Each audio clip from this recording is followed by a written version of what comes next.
Hey there, beautiful minds. Welcome back to Mind Over Matter, the podcast where we challenge the norms, dig into untold truths, and unlock the secrets to living your best life. I'm your host, Avik, and today we are venturing into a topic that will literally brighten your life, both inside and out.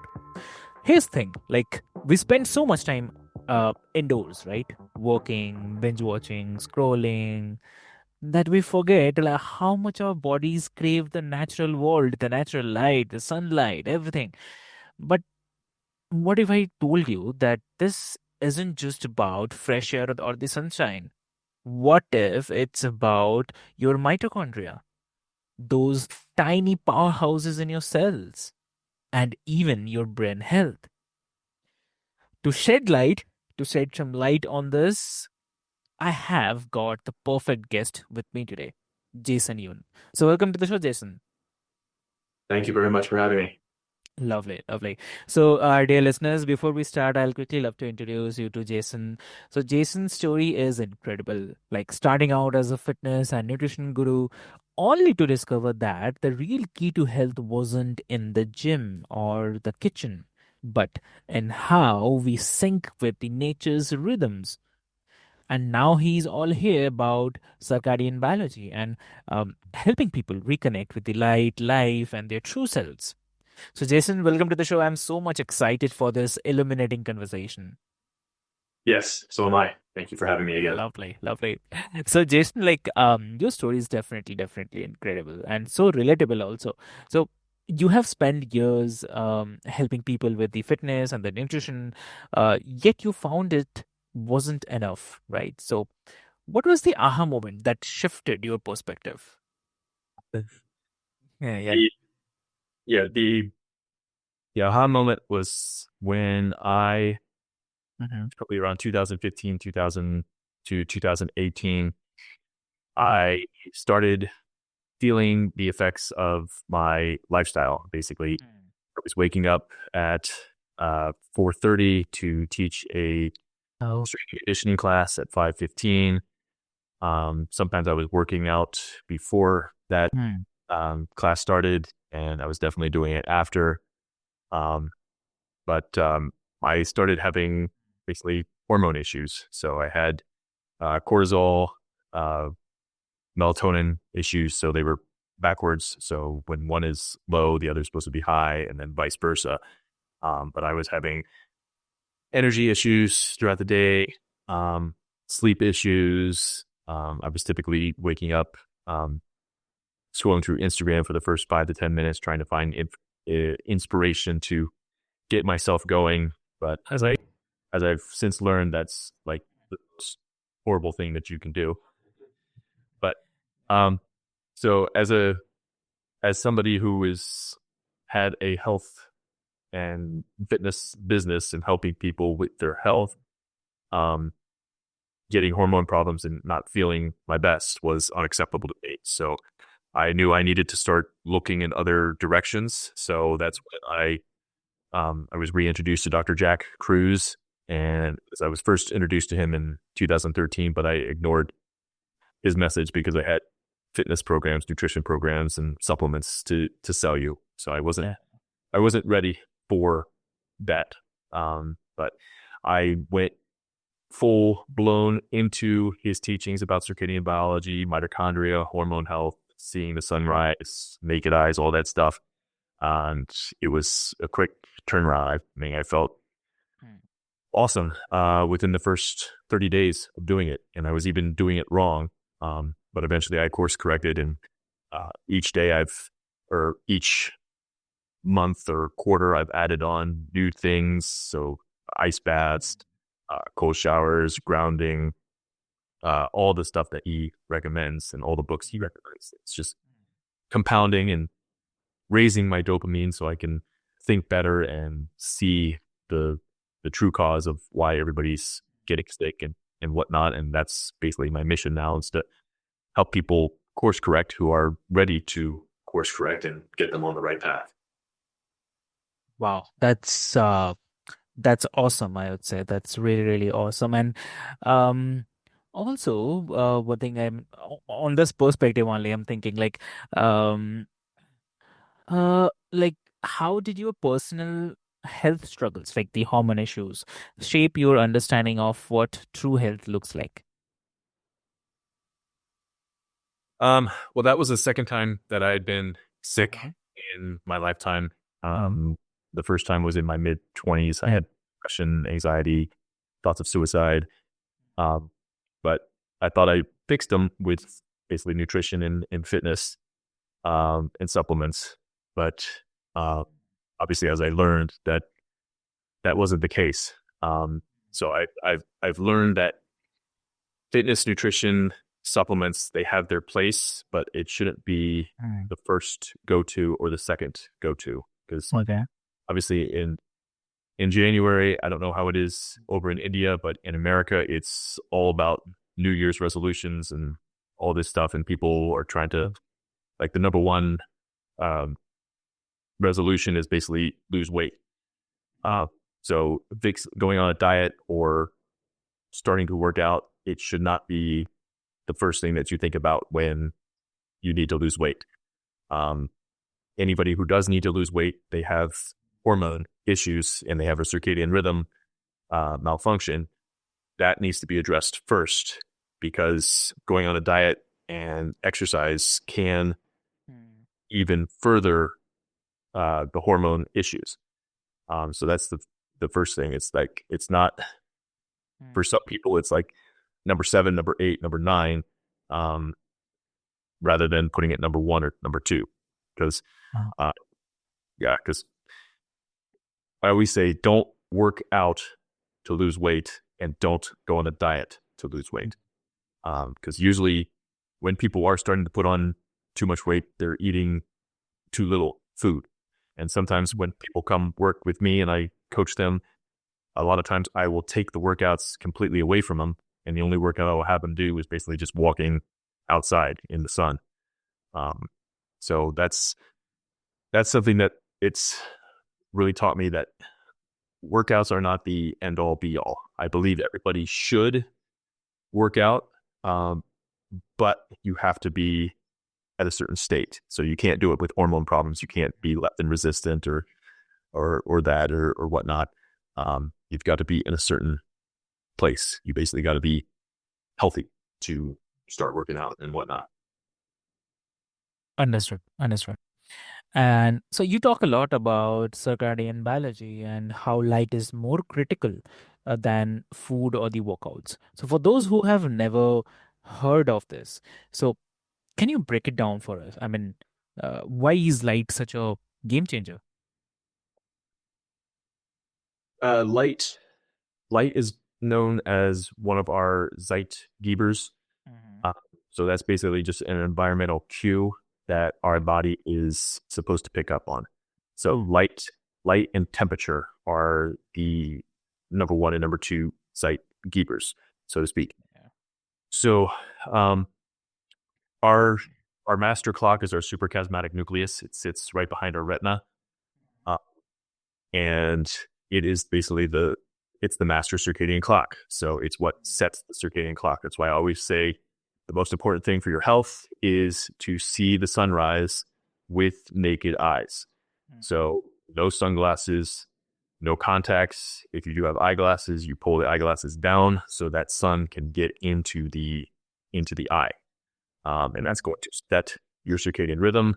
It's going to set off the proper release of the hormones. Because when you first wake up, you grab your phone like I used to do and scroll through whatever. You've got a massive hit of blue light, and you've also got the non-native EMF from the 5G, the 4G, okay, all that stuff. It's just destroying the brain. So we need to set the right hormones off, and Mm. once we do that, because once you do that, then everything falls into place. So we're Mm. supposed to sync our eye clock and our brain clock to our gut and liver clock. So that's why after you see the sunrise, within like 30, 45 minutes, you want to eat your breakfast. So True. the breakfast should be if somebody's overweight, it should be a big ass breakfast. It shouldn't be, oh, I'm going to have a hard boiled egg and a little 100-calorie yogurt pack. It should be a big ass breakfast. So it should be at least 50 grams of protein, and fat should be about the same. Uh, we're trying to re-sync the liver and the gut clocks with the brain clock. So that has a lot to do with the hormone leptin, which is our master hormone. So anybody who's insulin resistant, okay, and that will typically be anybody most people overweight will have insulin resistance, but you have to know that leptin resistance showed up first. So you need to take care of leptin in order to take care of your insulin, and then that will take care of most of the other hormones. They'll fall into place. So when you eat that breakfast, it will resync the gut and the liver clocks back with the brain clock, and because those two clocks are the easiest to unsync, because we can do things. We can eat after dark. We can eat late at night. We can snack throughout the day, and that's another thing. You're not supposed to snack throughout the day because it destroys leptin. So it's kind of like you're going on a car trip, say, or maybe a ferry trip. So you're taking a ferry from or a cruise ship. You're taking a cruise ship from India to New York. Okay, but along the way, if you're snacking throughout the day, you don't truly know when you're supposed to fuel up, and you don't know how much fuel you're supposed to put in. So that's what snacking is doing. So when you're snacking at certain times of the day, you're not really hungry at that time of the day. It's just at that time of the day, your body is used to getting something in, so it's going to send you signals. But once you fix everything, those signals will go away, and then your real hunger notification will be sent to you once you're hungry. Does that answer the question? Yeah, definitely. Yes. Cool. So speaking of modern living, we are indoors for more than ever. So for those of us who can't always get outside, what are some of the practical hacks to make the indoor life less damaging to our health? What do you say? Well, if you work from home, that's obviously the easiest to do. Because I don't have any lights on. I just got windows, three big windows. My window is cracked. That's one thing that you want to do. So those will block, I believe it's 99% of UVA light, 100% of UV light. They'll block 40 to 60% of red light, and they'll let all of the visible light in, which includes the blue light. So if you're sitting behind a window, it's giving you a very bad signal light. So never sit next to a closed window. So even when you're driving, crack that window. Because it just takes a small stimulus of sunlight to create a massive amplification in your body. And that's what your cells and your mitochondria need. But other things that you can do on your computer, I have a program called Iris. So basically you can set the settings. When I'm inside, I usually have it at 0 blue light, but if you're somebody that is like a graphic designer, you need the color, you can change it throughout the day. So you can look at whatever you need to look at. So that's a hack. If you are in an office, you're kind of more at the mercy of whatever that company is doing, but there are things that you can do. A company I recommend is called Waken, because a lot of companies, they won't let you install certain apps, so they might not let you install Iris. But Waken makes screens for computers, iPads, and they actually makes screens that you can put over the overhead fluorescent lights. So we have one on our TV, and it's awesome. So improvementwarriorfitness.com/Waken, and I think my code is like Improvement Warrior.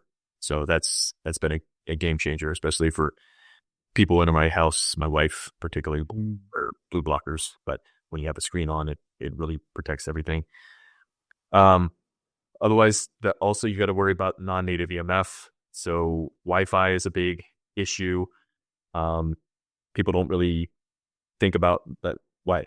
I mean, Wi-Fi is so ingrained into us. People think that they need it, but it's actually one of the worst things for you. Um, First off, if you do have it at home, at least shut it off when you go to bed. Especially if you have, especially if you have kids.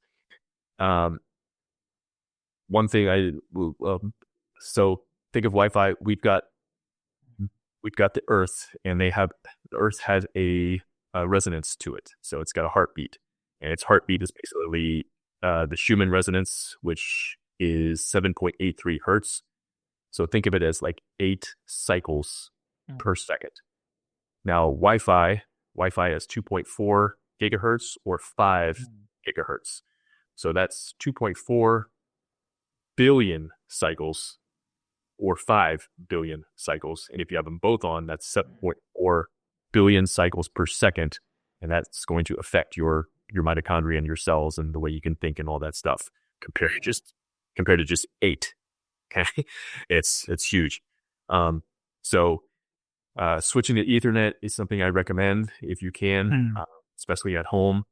Um, but um, if you are in an office, then you're gonna try and get as far away as possible from wherever the Wi-Fi router is. And they have different EMF protection devices that you can use. So mm, right now, I am actually grounded.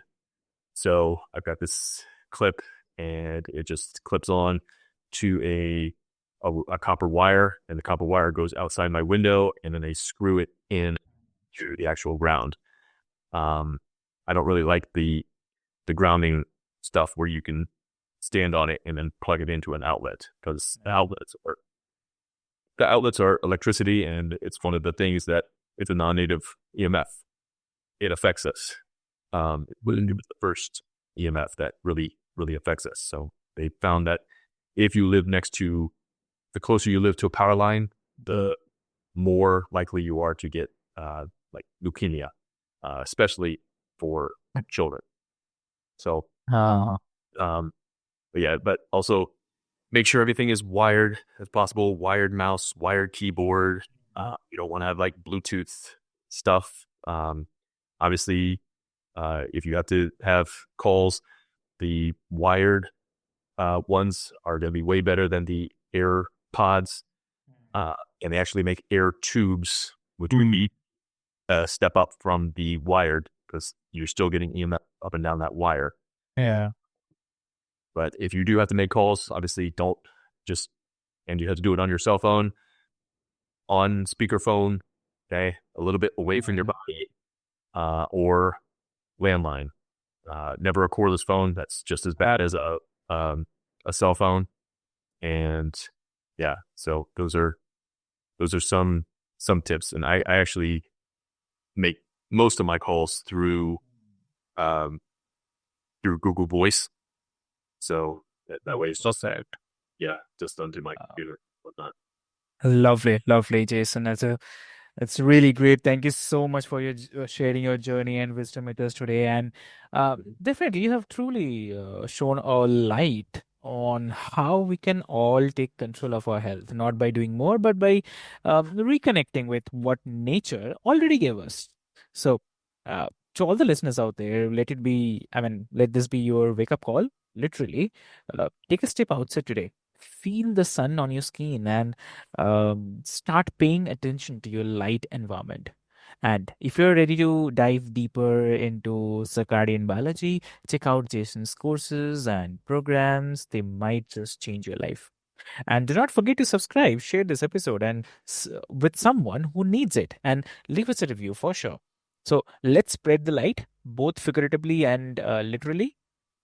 Until next time, this is your host Avik reminding you to keep your mind over matter and stay curious, stay inspired, and stay connected to the world around you. So, thank you so much.